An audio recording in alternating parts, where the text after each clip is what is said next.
déjà connaître le système qui le dirige. Avant d'arriver au platisme, tu passes par une autre étape qui est comprendre le système, comment il fonctionne et qui sont les élites et quel est le vrai rôle d'Iblis sur Terre. Et tu constates que vraiment ce que Allah Azza wa Jal dit dans le Coran, quand Iblis il parle et qu'il promet qu'il fera tout ce qu'il est en son pouvoir pour égarer les gens et qu'Allah Azza wa Jal il met en garde les fils d'Adam de ne pas adorer Iblis, quand tu passes sur ces versets dans le Coran, tu dis ouais mais comment ça adorer Iblis? Non, on n'adore pas Iblis. Quand bien même il t'insuffle de faire un péché, c'est pas de l'adoration. Tu comprends pas, il y a plein de choses qui sont incohérentes. Ça c'est juste par rapport au sujet de Satan et de ces gens-là de qui Allah il nous dit ils adorent Iblis et que tu as dans Surat Ibrahim un discours entre les gens de l'enfer et Satan qui se blâment les uns les autres. Il leur dit je peux rien pour vous, je vous ai invité, vous m'avez obéi. Allah il dit pourquoi vous l'avez adoré. Bref, toutes des choses comme ça. Et puis tu comprends en fait quand tu regardes le monde qu'en fait Satan c'est pas simplement la petite idée d'aller faire un péché ou de commettre quelque chose d'interdit.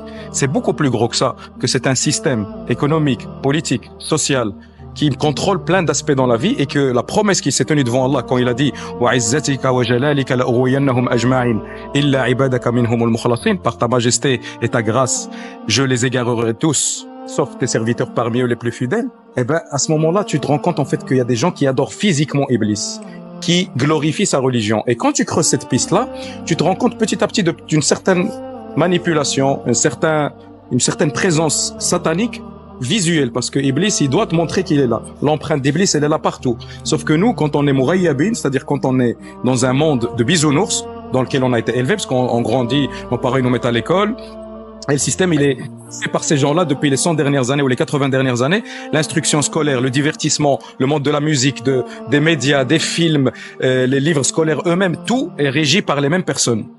Une fois que tu comprends que tout vient d'une même source et que toutes les flèches pointent vers un seul point et qu'en fin de compte tu te rends compte que c'est Shaitan, ce sujet de la cosmologie, il vient comme une cerise sur le gâteau et ça facilite entre autres de pouvoir comprendre le mensonge sur la création qui est la première chose que Iblis a promis, tu vois.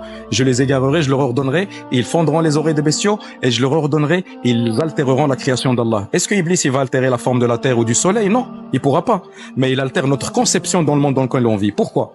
Si tu fais croire à l'être humain qu'il vient d'un total hasard, d'une concentration d'éléments à un point T dans l'univers dont on ne connaît pas l'existence ni sa venue, une concentration d'éléments chimiques dans un point T de l'univers à un instant T qui se sont concentrés et ça a fait un Big Bang qui, avec des forces rotationnelles perpétuelles, ont créé des galaxies, des étoiles et dans ces milliers et des millions de soleils, on a eu la chance d'avoir un soleil qui est à nous et une déjection de ce soleil tournoyant dans ce mouvement perpétuel a créé une terre, une roche d'abord qui s'est fait percuter elle-même par plusieurs météorites et corps célestes jusqu'à atteindre des températures extrêmes puis refroidir et tout ça, ça a pris des milliards d'années de refroidissement et de réchauffement. Cette terre en perpétuelle rotation autour de ce soleil naissant, elle a été percutée tellement qu'il y a eu ça lui a apporté des éléments chimiques de plus en plus complexes qu'ils ont fait que, à un moment donné, il y a eu de l'eau qui s'est créée sur cette terre. De cette terre, pendant sa rotation, il y a une déjection aussi rocheuse qui a créé le soleil.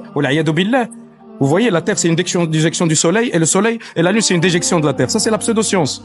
Elle te dit que la Terre, à force de force gravitationnelle et de cette poussière d'étoiles et d'éléments chimiques qui résiduels au Big Bang se sont collés petit à petit sur notre planète Terre, jusqu'à ce qu'il s'est formé les premiers océans primordiaux chargés de fer et d'oxyde de fer, rejoints pour ces poussières d'étoiles qu'ils ont atterri dans le fond de ces océans, ont combiné et ont donné les premiers êtres unicellulaires, qu'ils ont donné des êtres pluricellulaires et ensuite des poissons et que ce que vous connaissez l'histoire du darwinisme. Donc l'évolutionnisme cosmologique est lié à l'évolutionnisme biologique. C'est une scène, deux pièces de la même facette, qui est le coffre mondial, qui est une altération d'Iblis dans le subconscient des gens. Et ça a commencé par Pythagore, en passant par tous les Grecs de l'Antiquité, et ça a pénétré le corpus de la Oumma au IIIe siècle, et puis ça a continué jusqu'à nos jours avec Kepler, Newton, etc. Tous la même religion, tous des ésotéristes, occultistes, adorateurs d'Iblis, de religion kabbalistique, sans aucune exception. Et donc quand tu vois que cette cosmologie n'a rien d'autre que de la théorie, et qu'elle est complètement anti-créateur, parce que le but de ça, c'est quoi? C'est de prouver que tout est venu de rien, qu'il n'y a pas de créateur, il n'y a pas de cause de début. Même si les musulmans, les chrétiens essayent d'islamiser ou de christianiser cette théorie du Big Bang, il n'en est rien. Elle, à la base, elle n'est pas faite pour prouver l'existence d'un créateur. Elle est là pour te dire que tout vient de cette explosion initiale et de cette force gravitationnelle qu'on a appelée plus tard gravité, qui attire les éléments de plus en plus complexes jusqu'à former des étoiles, des planètes, des galaxies et ainsi de suite. Et la Terre n'est qu'un petit grain de poussière naviguant dans ce grand univers, alors qu'Allah Azza wa Jal, il dit, nous avons honoré le fils d'Adam et nous avons assujetti à lui ce qu'il y a entre les cieux et la terre. La place centrale est de la terre et de l'homme en tant que vicaire d'Allah sur terre pour appliquer la justice, pour prendre soin des uns des autres et des animaux et de la nature. Elle a perdu sa place quand tu dis à l'être humain que c'est juste un atome sur un atome au milieu d'un vide espace, il sait pas d'où il vient, où il va, eh ben tu fais de lui un matérialiste pur. Et un matérialiste, tu sais rien, tu peux l'exploiter autant que tu veux, parce que son seul but dans la vie, c'est les plaisirs du ventre et du bas-ventre. Hada wallahu a'lam, barakallahu fikum et désolé de ma longueur.